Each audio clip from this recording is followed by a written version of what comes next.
जय माँ दुर्गा आदि शक्ति की जय हो। जय महाकाल, जय जय महाकाल। मैं पंडित अशोक शर्मा उज्जैन वाला सभी जिज्ञासु महानुभावों को नमस्कार करता हूँ। आज हम बात करेंगे अंगूठे के बारे में। ये जो चार उंगलियां हमारी और ये अंगूठा है, ये अंगूठा इतनी ताकत रखता है, इन चारों उंगलियों के बराबर ताकत रखता है। और जो हमारे पुराने ऋषि मुनि और प्राचीन ज्योतिष शास्त्री इस अंगूठे को देख के ही उस व्यक्ति के बारे में सारी बातें बता देते थे, उसके व्यक्तित्व के बारे में सारी बातें बता देते थे। ये सामुद्रिक शास्त्र में आता है साहब। ये इसमें अंगूठे के बारे में पूरी जानकारी जो है वो उस व्यक्ति के बारे में पूरी जानकारी दे देता है। ये एक अंगूठा। आपको मेरा वीडियो अच्छा लग रहा है, आप मेरे वीडियो को सब्सक्राइब कीजिए और ज़्यादा से ज़्यादा अपने मित्रों को शेयर कीजिए। ये जो हमारा अंगूठा है, ये अंगूठे को देखो आप कि ये अंगूठा हमारा लंबा है, मध्यम श्रेणी का है या छोटा अंगूठा है। अंगूठा उंगलियों से पर्याप्त दूरी बनाए हुए है या कम दूरी वाला है। उंगलियों से हथेली से सटा हुआ है, ये भी देखना पड़ेगा। इन सबके फलित अलग अलग आते हैं। अंगूठा यदि गुरु की उंगली के जो तीसरा पोर है उसके मध्यम भाग को पार करके ऊपर चला जाए, यानी कि जो है इसको लंबा अंगूठा कहते हैं। ये देखिए, तृतीय पोर से ऊपर चला जाए या तृतीय पोर तक आ जाए और तृतीय पोर के मध्यम स्थान से यदि वो नीचे रह जाता है तो वो छोटे अंगूठे की श्रेणी में आता है। अंगूठा जो है यदि पूरी लंबाई लिए हुए होता है तो जातक अच्छा व्यक्ति, व्यवहार कुशल और दृढ़ इच्छा शक्ति वाला व्यक्ति होता है। ऐसे व्यक्ति का चरित्र भी अच्छा होता है। उसका यदि प्रथम पोर देखिए, दूसरा पोर देखिए और तीसरा पोर देखिए।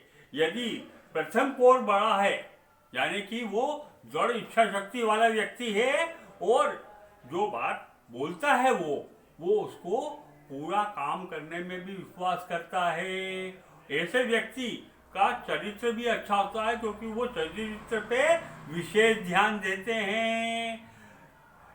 ये प्रथम पोर के बाद ये लकीर खींची है। उसके बाद ये जो द्वितीय पोर है, यदि ये द्वितीय पोर बड़ा है तो आप ये मान लीजिए उसके अंदर तार्किक शक्ति और व्यवहारिक शक्ति अच्छी है। वो तर्क से भी निर्णय ले लेता है और व्यवहारिक दृष्टि से अपने काम को बना लेता है। ये द्वितीय पोर यदि बड़ा है तो।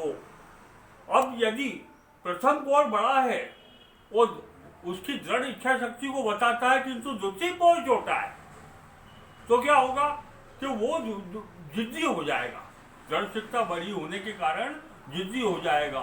इसलिए यदि जितना बड़ा प्रथम पोर है उतना ही बड़ा द्वितीय पोर होता है तो ऐसे व्यक्ति बहुत ही संतुलित व्यक्ति होते हैं। उनके अंदर इच्छा शक्ति और विवेक शक्ति, इन दोनों का संतुलन बराबर हो जाता है और उन दोनों का संतुलन बराबर हो जाने से वो अपनी इच्छा शक्ति, अपनी दृढ़ इच्छा शक्ति को कंट्रोल में रख लेते हैं और उन्हीं बातों को जो तार्किक और व्यवहारिक होती है उन्हीं बातों को मानते हुए उन्हीं बातों को पूरा करने में ज़्यादा विश्वास करते हैं।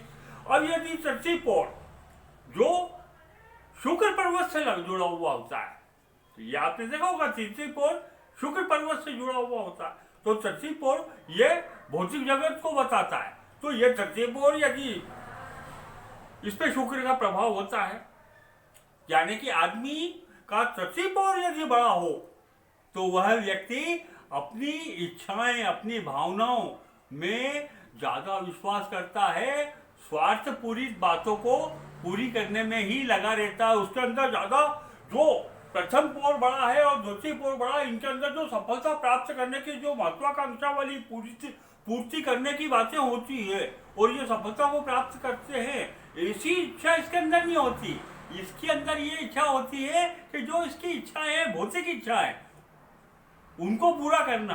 क्यों कि ये प्रेम प्रधान और भावना प्रधान हो जाते हैं, और उस प्रेम प्रधान और भावना प्रधान होने के कारण ये कभी कभी गलत भावना और गलत इच्छाओं की पूर्ति में भी पड़ जाते हैं, और केवल स्वार्थ पूर्ति के कारण इनको तकलीफ भी उठाना पड़ती है।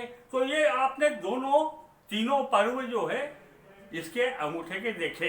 अब आपको यदि अंगूठा पूरा खुलता है तो ये ऐसा व्यक्ति पूरी स्वतंत्रता से कार्य करता है। वो किसी के पीछे लगू होकर काम नहीं करता, वो अपनी स्वतंत्रता से कार्य करता है। यदि अंगूठा लचीला है, पीछे की तरफ मुड़ता है, तो ऐसा व्यक्ति व्यवहारिक समझौतावादी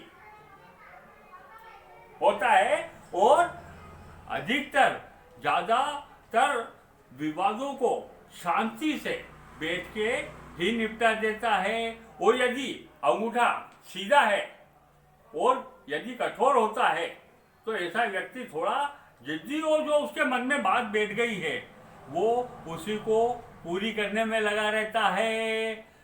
ये जो हमारी सभी उंगलियां हैं, इन्हीं उंगलियों में भी तीनों पर्व होते हैं, मैंने आपको बताया है। तो इन उंगलियों में यदि खड़ी रेखाएं हैं तो वो आदमी के बुद्धिमानी, समझदारी और धन के आवागमन को बताती है। और यदि उंगलियों में आड़ी रेखाएं हैं, और वो यदि आड़ी रेखाएं हैं तो वो जो है व्यक्ति के बुद्धि में सामान्य बुद्धि को दर्शाती है, और धन आवागमन को भी सामान्य रूप में दर्शाती है। तो अब आपको इस अंगूठे के बारे में देखना है कि जैसे अंगूठे का जो पहला पर्व है, इसकी जो पहली लकीर है, तो आपने देखा होगा कि द्वीप चिन्ह अधिकतर दोष वाले होते हैं, किंतु इसके अंदर जो यदि इस लकीर में द्वीप चिन्ह है तो वो द्वीप चिन्ह ये बताएगा, पहले पर्व में द्वीप चिन्ह है तो ये बताता है कि व्यक्ति बचपन से ही उसको पैसे का आवागमन रहेगा उस बच्चे के पास। और यदि द्वितीय लकीर में जो द्वितीय पर्व है, द्वितीय पर्व को विभाजित करने वाली जो लकीर है, इस लकीर में यदि द्वीप चिन्ह है तो जवानी और अधेड़ा अवस्था में उसको धन प्राप्ति रहेगी। और यदि तृतीय पर्व की जो लकीर है, इस तृतीय पर्व वाली लकीर में यदि द्वीप चिन्ह है तो आप यह मान लीजिए कि इस व्यक्ति को बुढ़ापे में अच्छा धन प्राप्त होगा। आज इतना ही, फिर मिलेंगे।